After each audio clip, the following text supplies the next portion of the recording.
Mary Shelley's Frankenstein opens with a series of letters written by Captain Robert Walton to his sister, Margaret. Walton, on an Arctic expedition, describes his ambition to explore uncharted territories. His journey takes a dramatic turn when he encounters Victor Frankenstein, a man weakened by exhaustion and despair, stranded on an ice floe. Walton rescues Victor, who begins to recount his tragic story. Victor, born into a wealthy family in Geneva, has a happy childhood filled with intellectual curiosity. His close relationships with his parents, his adopted sister Elizabeth, and his friend Henry Clerval shaped his early life. Fascinated by science, Victor becomes obsessed with uncovering the secrets of life and death. He studies natural philosophy and chemistry at the University of Ingolstadt, where he becomes consumed by the idea of creating life. Driven by ambition, Victor assembles a human-like creature from body parts scavenged from graves and slaughterhouses. After months of feverish work, he succeeds in bringing the creature to life. However, Victor is horrified by the being's grotesque appearance and abandons it in terror. The creature, left alone, flees into the wilderness, beginning its lonely existence. Victor falls ill from the strain of his work, and Henry Clerval nurses him back to health. Meanwhile, the creature roams the countryside, learning about humanity through observation. It hides near a cottage inhabited by a poor family, the de Lacys, and secretly observes their lives. Through this, the creature learns to speak and read, gaining insight into human emotions and relationships.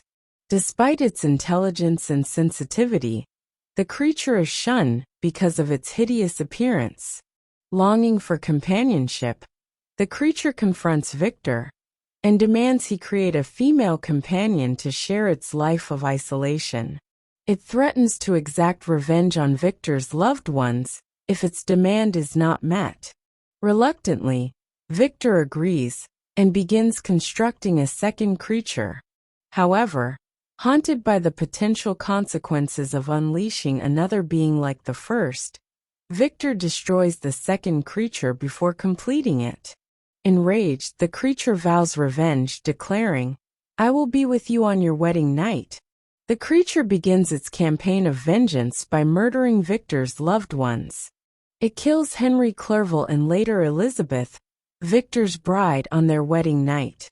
Victor's father succumbs to grief, leaving Victor utterly devastated.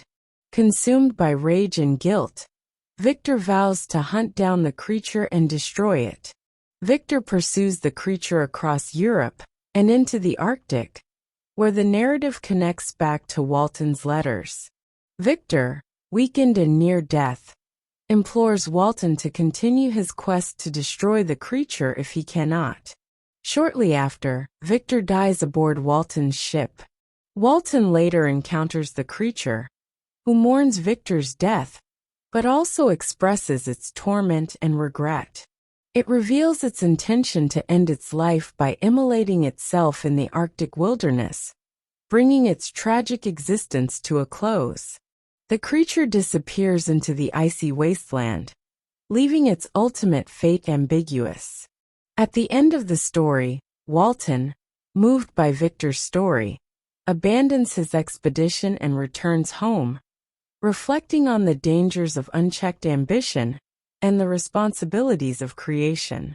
The novel examines the moral and ethical implications of creation, asking whether humanity should pursue knowledge without considering its impact.